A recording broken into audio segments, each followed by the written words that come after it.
But why do you take a shot at the golden goose, Caitlin Clark?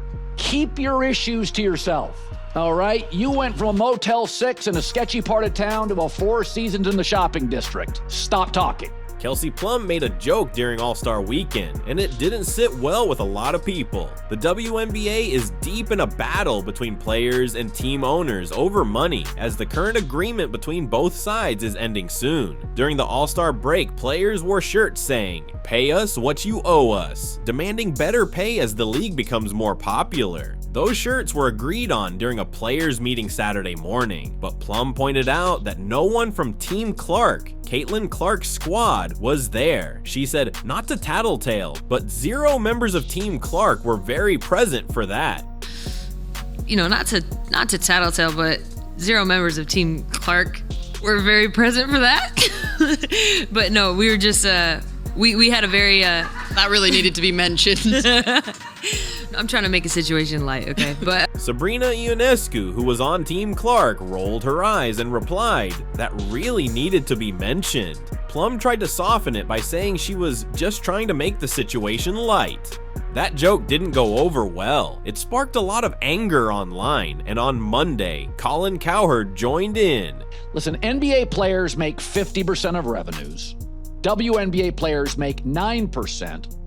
And now the merch sales are up 500% and attendance is up, 40%. So they're going to get a raise. There's no question. And I don't really care that the previous 25 years, they didn't make a lot of money or lost money. I don't care. They're in the middle of a negotiation and they're on a heater. But the projection for the WNBA going forward and the current momentum are really, really good. So the t-shirts don't bother me. But why do you take a shot at the golden goose, Caitlin Clark? You guys were flying before she arrived on one of those airlines that made you pay for a cup of water. One of those airlines that is the planes are the color of a highlighter. Now you're flying private. Okay, if you're in a band and you're staying at the Motel 6 and you add a band member and now you're at the Ritz-Carlton, keep your issues to yourself. All right, you went from a Motel 6 in a sketchy part of town to a 4 seasons in the shopping district. Stop talking.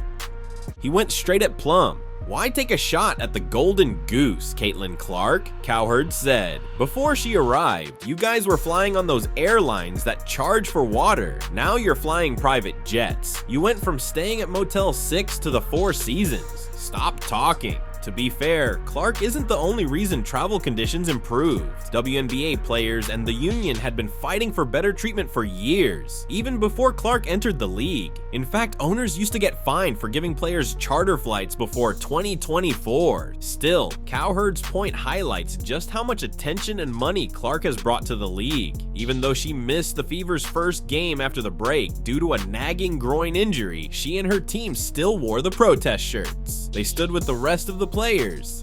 I don't mind the t-shirts. I think you have leverage. I think you deserve more than 9%.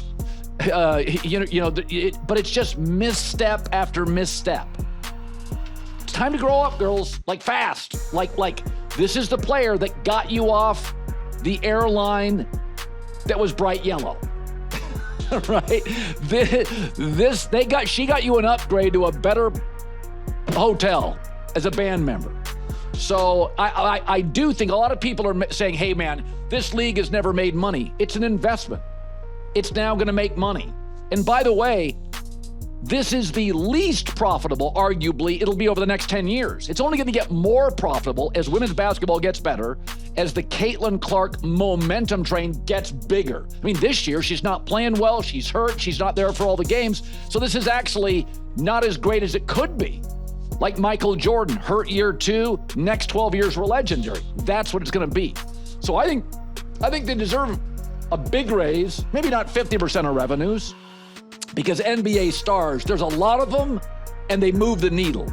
The WNBA stars, well, there's one that moves the needle. But what's clear is that she's not just a rookie anymore. She's become the face of the league, whether everyone likes it or not.